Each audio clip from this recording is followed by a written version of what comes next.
रात का समय था। घर में सब सो चुके थे, लेकिन सिमरन की आंखों में नींद नहीं थी।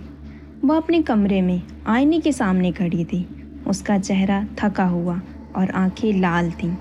शरीर पसीने से भीगा हुआ था।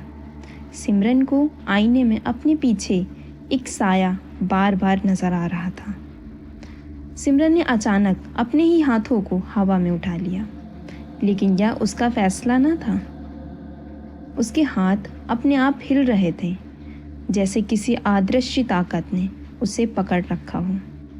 वह खुद को रोकना चाहती थी, पर उसके होंठों पर एक अजीब सी मुस्कान थी, मानो कोई और उसके अंदर बैठा हो। नीचे हॉल में उसकी माँ बर्तन धो रही थी। तभी अचानक सारे बर्तन ज़ोर ज़ोर से बजने लगे। माँ घबरा गई और भागी तो देखा सिमरन सीढ़ियों पर खड़ी थी और बुदबुदा रही थी। क्यों किया था तूने ऐसा? क्यों धोखा दिया था मुझे? उसकी आवाज़ किसी मर्द की तरह भारी हो चुकी थी। माँ डर के मारे ज़मीन पर बैठ गई और घर का हर कोना अंधेरे और सन्नाटे से भर गया था। अगले कुछ दिनों में सिमरन का व्यवहार और अजीब होने लगा। कभी वह अपने पापा पर पानी उछाल देती और चिल्लाती, सब झूठा है, सबने मिलकर मुझे मारा था।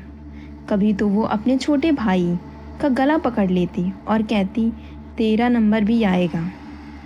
रात में उसका शरीर अकड़ जाता और आवाज़ लड़के जैसी भारी हो जाती। अब पूरा परिवार समझ चुका था, सिमरन के अंदर कोई आत्मा है। 2 साल पहले की बात है। सिमरन और विवेक एक ही कॉलेज में पढ़ते थे।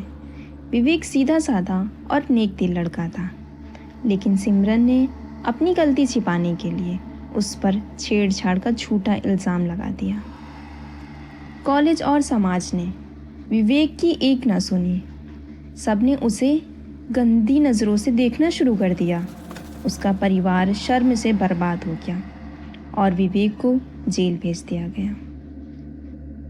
जेल में विवेक हर दिन चीखता रहा और कहता रहा, मैंने कुछ नहीं किया है, यह सब झूठ है। लेकिन किसी ने उसकी बात पर भरोसा नहीं किया। धीरे धीरे वह मानसिक रूप से टूट गया। पागलपन में उसने दीवार पर सिर पटकना शुरू कर दिया। फिर एक दिन उसने दम तोड़ दी। मरने से पहले उसकी आंखों से आंसू बह रहे थे और होंठों से यही शब्द निकले, सिमरन, तूने मेरा सब कुछ छीन लिया है, अब तुझे चैन से नहीं जीने दूंगा। और फिर विवेक की आत्मा सिमरन के पीछे लग गई। उसने उसके शरीर में जगह बना ली। अब वही सिमरन को कठपुतली की तरह नचाता है, उससे अजीब सी हरकतें करवाता है। कभी सिमरन खुद को आईने में थप्पड़ मारती, कभी घर की दीवारों पर खून से लिखती, मैं बेगुनाह था, तो कभी आधी रात को हंसते हंसते अचानक रोने लगती।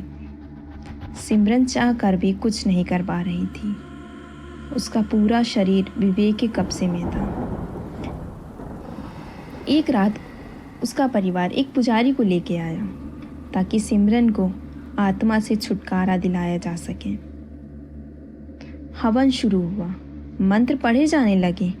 तभी सिमरन अचानक हवा में उठ गई। उसकी आंखें काली हो गईं और उसके मुंह से विवेक की आवाज़ आई, झूठ का हिसाब हमेशा खून से होता है, सिमरन मेरी होगी हमेशा के लिए। अचानक सिमरन ने अपना ही गला पकड़ लिया। सब भागकर उसे बचाने लगे, लेकिन विवेक की आत्मा और भी ज़्यादा डरावनी हो गई थी।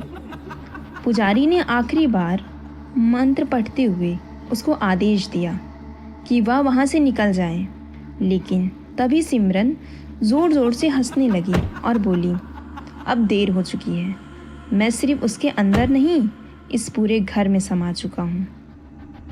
उसके बाद पूरे घर की लाइट चली गई और अंधेरे में हर कोने से विवेक की हंसी गूंजने लगी और सिमरन की लाश ज़मीन पर पड़ी थी।